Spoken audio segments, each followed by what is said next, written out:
Quelle est la réalité des métiers du test dans le secteur numérique ? Dans Calisti, je vous propose de vulgariser toutes les questions liées à ces métiers, aussi bien pour les personnes qui démarrent dans le secteur, mais également pour des personnes plus expérimentées, et tout ça avec des invités incroyables qui partagent leur savoir et leurs expériences, parce qu'on gagne forcément à apprendre les uns des autres. Je m'appelle Nankeda, actuellement test lead dans une entreprise du service numérique, et je vous souhaite une excellente écoute.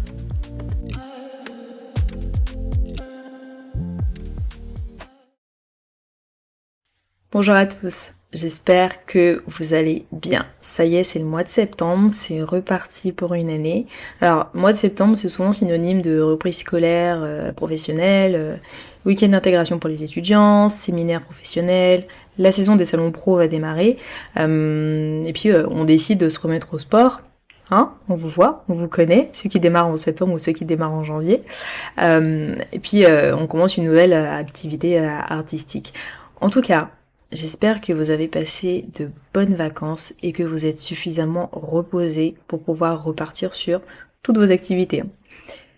Vous l'avez remarqué, il n'y a eu que des rediffusions sur tout le mois d'août pour le podcast parce que les gens n'ont pas vraiment la tête à ça et c'est tout à fait normal de se déconnecter un petit peu. Moi j'avais pris des vacances au début de l'été et avec tout le monde qui est parti en vacances, donc du coup quand je suis revenue, j'ai eu des journées de travail qui étaient plus courtes. Ce qui m'a permis de préparer du contenu et de prendre un petit peu d'avance pour le podcast. Une auditrice m'avait contactée pour savoir s'il y aurait de nouveaux sujets traités. Et la réponse est oui, bien sûr. On a couvert une toute petite partie de l'iceberg que représente le secteur du test logiciel et il y a encore beaucoup de choses dont j'ai envie de parler. Sans oublier que je suis en apprentissage continu et je sais rien, mais vraiment rien de rien par rapport aux différents invités que j'ai eus dans le podcast qui ont 8, 10, 15 ans d'expérience dans le secteur, quoi. Avant de traiter le sujet de cette semaine, je vais faire une petite pause et je vous invite, pour tous ceux qui ne l'ont pas encore déjà fait, à vous abonner au podcast sur la plateforme sur laquelle vous l'écoutez, à me laisser des petits cœurs, des petites étoiles en allant sur la page du podcast et à me laisser des commentaires si vous appréciez le contenu. C'est vraiment le meilleur moyen de m'aider parce que ça indique aux algorithmes que le podcast est suivi et ça permet à d'autres personnes de le découvrir grâce à la recommandation. Je le dis dans le message de fin, mais ça fait toujours du bien de le redire un petit peu. Et en plus, ça me motive pour continuer à vous apporter du contenu de qualité. D'ailleurs, merci beaucoup à toutes les personnes qui m'ont contacté, que ce soit sur LinkedIn, que ce soit sur TikTok. C'est hyper encourageant. Le sujet d'aujourd'hui, justement, m'a été suggéré par l'une d'entre vous. Donc, coucou End, si tu passes par ici, chose première, chose dure. Les attentes des candidats face aux attentes des recruteurs. Comme tout le monde, j'ai des attentes en tant que personne qui postule à une offre, mais j'ai aussi participé au processus de recrutement des QA de mon équipe en tant que test lead. Sauf que moi, mon expérience et ma vision des choses, ça ne suffit pas pour faire une moyenne de ce qui est attendu dans le secteur, que ce soit d'un côté ou de l'autre. Du coup, j'ai posé la question aux gens du secteur et j'ai déjà eu l'occasion d'en parler avec mon test manager et ma practice manager. Practice manager, dans mon contexte, on va dire que ça correspond à chef de secteur, donc ma N+2. Pour compléter ça, j'ai posé la question sur 2 de mes réseaux sociaux, TikTok, pour les personnes qui cherchent un emploi dans le test, et sur le Slack de la test communauté, à la fois côté candidat et côté recruteur. Donc là, je vais vous donner les réponses qui sont revenues le plus souvent. D'abord côté candidat. Le premier truc, c'est les conditions de travail. Au-delà de l'équilibre vie privée, vie pro qu'on entend un petit peu partout, le télétravail en fait c'est devenu non négociable. Les postes 100% en présentiel, là, c'est plus possible en fait. Mais ça, je pense que les entreprises l'ont bien compris. Même si on remarque quand même une tendance du retour vers le bureau, on a au minimum 1 jour de télétravail par semaine. L'idéal étant, pour les candidats, 2 à 3 jours par semaine. Ensuite, le niveau de rémunération. On va pas être hypocrite, on travaille tous pour avoir de l'argent. Parce qu'il faut bien se loger, il faut bien manger, il faut s'habiller, il faut prendre soin des siens et se faire plaisir. Sinon, la vie ne vaut pas le coup d'être vécue. Donc, on travaille tous pour l'argent. Du coup, en changeant de poste, la majorité des gens, si ce n'est en fait tout le monde, veut une augmentation de salaire. Par contre, ce qui semble se dégager comme tendance, c'est que les candidats, surtout les plus jeunes, demandent plus d'argent qu'avant. par rapport à leur niveau d'expérience. Des personnes qui sortent d'études et qui visualisent à minima 2300-2500 euros net par mois. Alors, je rappelle que la moitié des salariés du privé touchent moins de 2000 euros net par mois. 79% touchent moins de 3000 euros. Et seulement 11% touchent plus de 4000 euros. Donc, 75% des Français dans le secteur privé gagnent un petit peu moins de 2500 euros par mois. Ok ? Ça, ce sont les chiffres de l'INSEE ou plutôt de l'Observatoire des inégalités. Donc, des personnes qui sortent d'études, qui n'ont pas nécessairement l'expérience derrière, qui viennent juste d'avoir leur diplôme, demandent déjà à être à cette tranche, si vous voulez, à ce niveau-là. 2300-2500 euros net par mois. Autant le coût de la vie a augmenté, donc en toute logique, on demande plus qu'avant, mais ce qui a un impact et qu'on peut pas négliger, c'est surtout l'influence des réseaux sociaux. Tous les influenceurs qui parlent d'argent et d'investissement, toutes les personnes qui montrent un niveau de vie digne des téléréalités vont venir alimenter un fantasme qui est assez éloigné de la réalité. Et ça a une répercussion directe sur les attentes des candidats en termes de salaire. Et ça, peu importe le secteur, hein. De premier abord, l'impact est quand même moins flagrant dans les métiers qui sont liés à l'informatique parce que, objectivement, ce sont des métiers qui payent bien. Surtout quand on a une expertise qui est recherchée, pardon. Mais ça veut pas dire que c'est un secteur qui est épargné par cette tendance. Et c'est une tendance que ma N+2 m'a confirmée. Une demande de salaire plus élevée avec moins d'expérience. En lien avec ça, on a le statut de freelance. Le format du salariat, en fait, n'est plus du tout un modèle derrière lequel tout le monde court. Ça se justifie encore une fois par le niveau de rémunération, mais aussi la flexibilité que permet ce statut. Mais là où j'ai été assez surprise au départ, c'est que des personnes m'ont contacté pour me demander si c'était possible de se mettre directement en freelance en tant que QA en sortant de formation. Mais ça a été plus motivé par le fait qu'elles n'avaient pas de retour sur leur candidature en tant que salariées. Donc, le freelancing ne fait plus peur, surtout qu'on peut passer par le portage salarial. Vous allez me dire, pourquoi est-ce que j'étais surprise ? Parce que ça me paraissait logique de commencer par du salariat pour se faire ses armes avant de basculer en freelance après quelques années.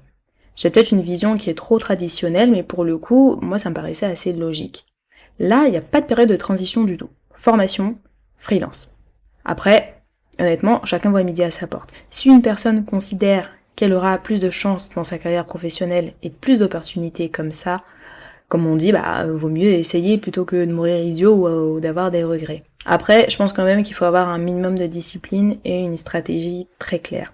Et la stratégie, c'est peut-être de se casser la gueule pour apprendre, et puis pendant qu'on n'a pas trop de charges, faire mieux après, je sais pas. Mais voilà, faut, je pense vraiment avoir une stratégie très claire. En tout cas, si vous êtes une entreprise et que vous recrutez et que vous êtes en train de m'écouter, recrutez des QA juniors, laissez-leur une chance quand même, parce que c'est important pour démarrer. Ensuite, un autre élément avancé par les candidats, donc travailler sur un projet ou un produit qui les intéresse. Plus personne n'a envie de faire quelque chose qui n'a pas de sens en fait. Travailler 9 heures par jour, 5 jours sur 7, voire plus, sur quelque chose en fait qui n'a pas de sens pour nous, oui, à un moment donné, on sent la limite quoi.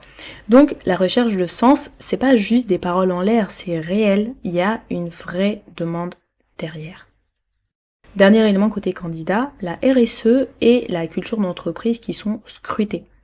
Il y a plein de sites maintenant comme Glassdoor qui permet de savoir grâce aux avis d'anciens employés comment ça se passe au sein d'une entreprise.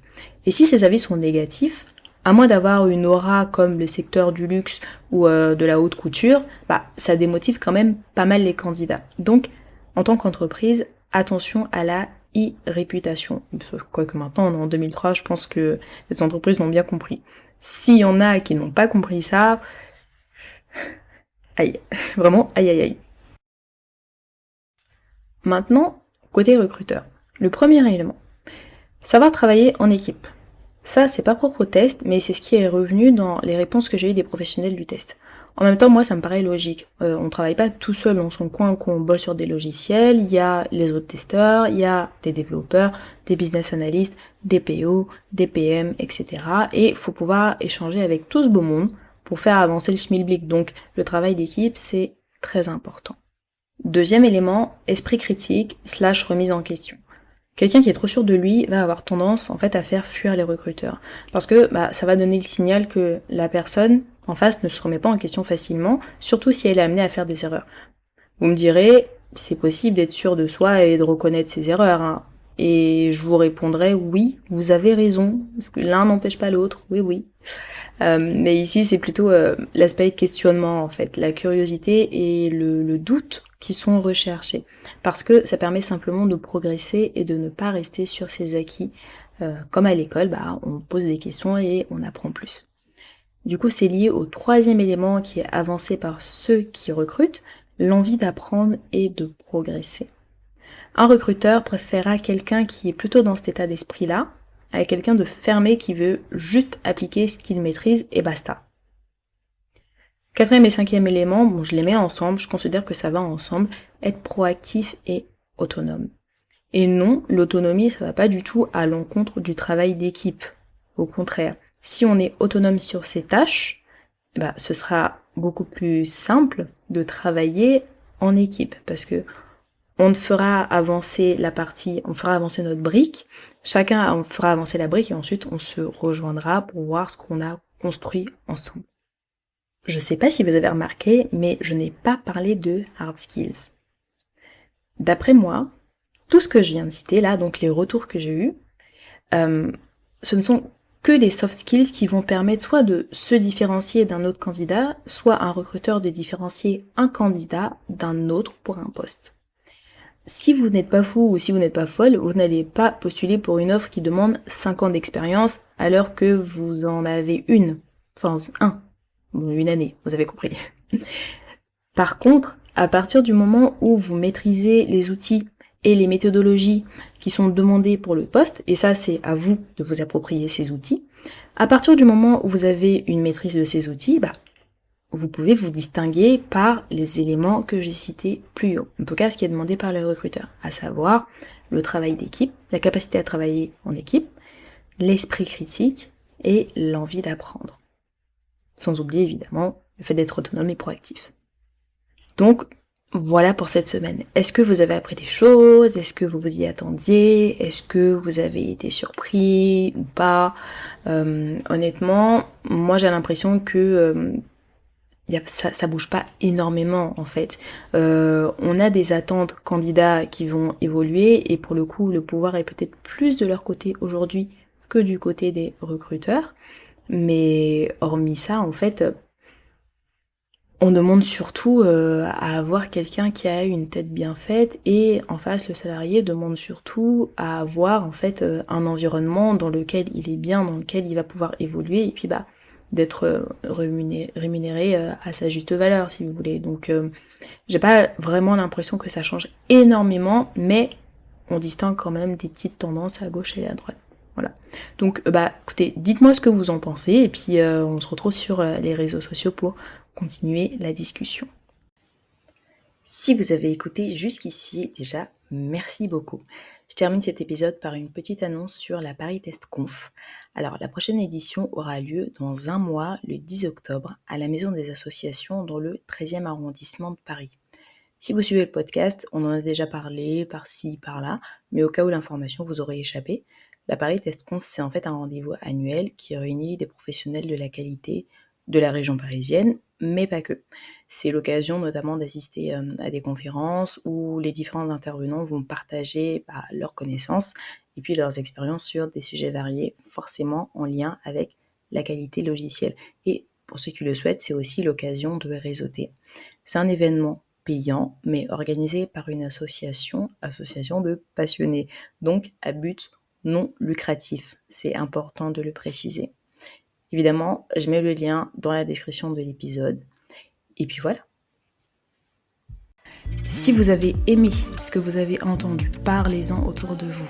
C'est le bouche à oreille qui permet de faire connaître un podcast. C'est un métier qui mérite d'avoir plus de visibilité, selon moi, et vous pouvez m'aider justement à le faire connaître. N'oubliez pas de vous abonner au podcast et laissez-moi une petite note sur Apple Podcast, 5 sur 5 de préférence. Et puis, on se retrouve la semaine prochaine et d'ici là, portez-vous bien.